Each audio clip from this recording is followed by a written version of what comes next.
பெத்தவங்க செஞ்ச புண்ணியம்தான் பிள்ளைகளை வந்து சேருமையா.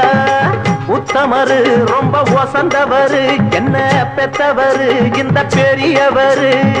அவரை போல இங்க யாருமில்ல அலசிப்பாரு நீ உலகத்துல.